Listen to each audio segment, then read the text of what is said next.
Someone needs a nap. Gaga goo goo, gaga goo goo, gaga goo goo. Ah, shit! Gonna throw a temper tantrum. It's the he said, who said anthem. Gonna throw a temper tantrum. It's the he said, who said anthem. Gaga goo goo, gaga goo goo, gaga goo goo.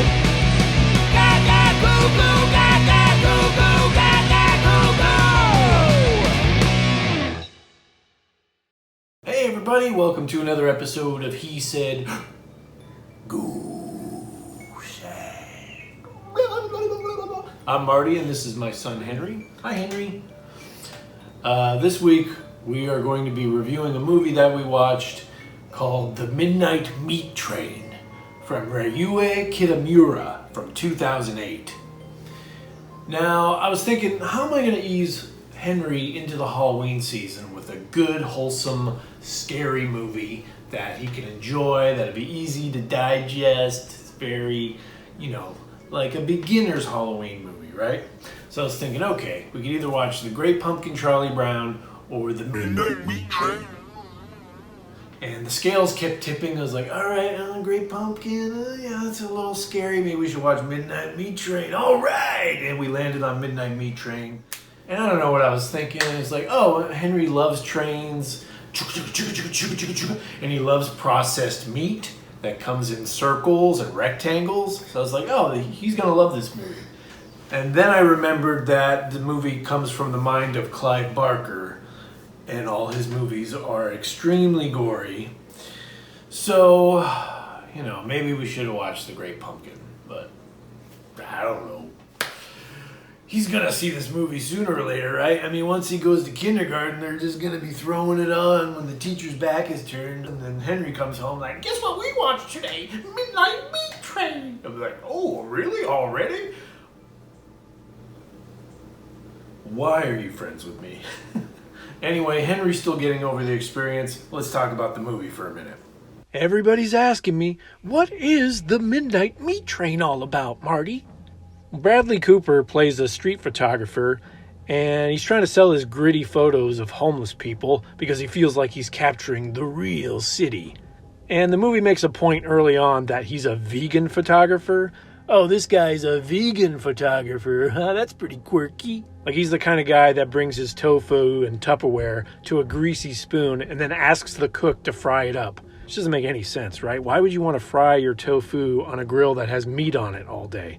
But anyway, he's not making much headway with his job, so he's mopey at home, and his girlfriend, played by Leslie Bibb, uses his connections to get him a chance meeting with a big-time art gallery owner, played by Brooke Shields. She looks over his portfolio and tells him that, all these pictures of homeless people are pretty shallow. Or I should say, in the shallow end of the spectrum. So Bradley feels a little discouraged, but he goes out that night to shoot some more photos. And he follows these punks into a subway where they're harassing a young woman. He does what he can to save her, basically is taking pictures of them, and points out that there's a surveillance camera and that they're all being filmed. And I guess that's enough to scare the punks away. I don't know, if I were these guys, I'd just kill Bradley Cooper. Like, what the hell are you doing taking pictures, dude? I'm trying to kill this woman. But anyway, she gets away and she gets on the subway train. We find out that woman is missing the next day. Turns out there's a serial killer on the loose, preying on people that are riding the subway late at night. The serial killer is played by Vinnie Jones from Lock, Stock, and Two Smoking Barrels. And the movie is kind of unique that we get to see the serial killer's face right away. Anyway, Bradley Cooper goes to the cops since he has, photos of this missing woman. And the cops are no help. So Bradley Cooper accidentally stumbles onto the serial killer and starts taking pictures of the guy, follows him to the meatpacking plant, and also suspects that this man might be the serial killer that's offing people on the subway. And that's about all I can tell you about this movie without getting really disgusting. So after Henry saw the movie, he locked himself in his room for a few days. I couldn't get him to come out. And when he finally did come out, I found these drawings in his room. And I guess they're drawings that he made of scenes from the movie that made an impression on him. Okay, so this appears to be the first victim on the train. He slips on the blood. serial killer is having a good laugh at his expense. Like, ha ha ha ha. Okay, and then we've got Bradley Cooper running through the meat packing plant with all the cows hanging from the hooks. And the serial killer is chasing him. Oh yes, and then we have Leslie Bibb discovering all the naked bodies hanging from the train. And one of her best friends is still alive. Save me! Save me! Yeesh. I'm guessing that's Bradley Cooper at the end of the movie. Anyway, maybe we'll watch something a little lighter next time. So there's a lot of things I like about the movie. All the actors were really solid. I thought Bradley Cooper was really good in the first role. There were no false notes. Hi! There's a very welcome appearance by Ted Raimi, who's always a great, character actor. I thought the director made this movie a lot better than it should have been.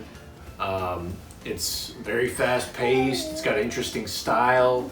I especially like the POV shot of the head getting cut off, and we see the camera like spinning to sort of give us the illusion that the head is rolling on the floor. Yeah, I like that. The director also made the cult classic Versus, which is a samurai zombie movie. I still haven't seen it, but I heard it's fantastic. And yeah, there's some things I didn't like about the movie. There's some badly dated CGI that sort of, kind of kills the intensity of the scene. But there was also enough practical effects that were, should satisfy gore hounds.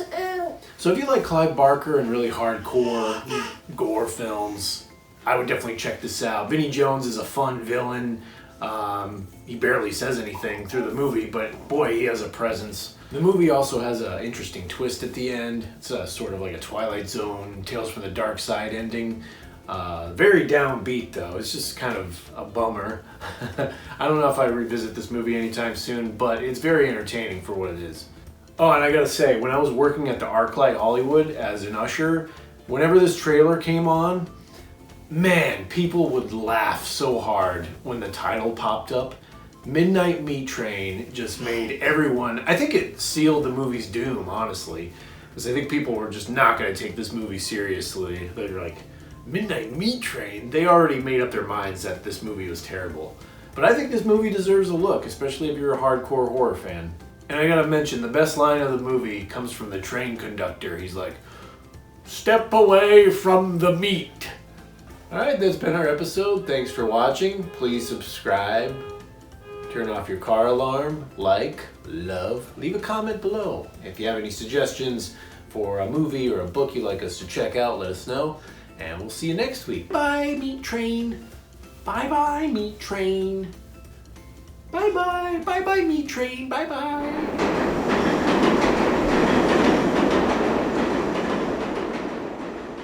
I got to go to the midnight meat train to Georgia. Ooh, my baby takes the midnight meat train. He thinks he's going to be okay. Run away, meat train, never coming back.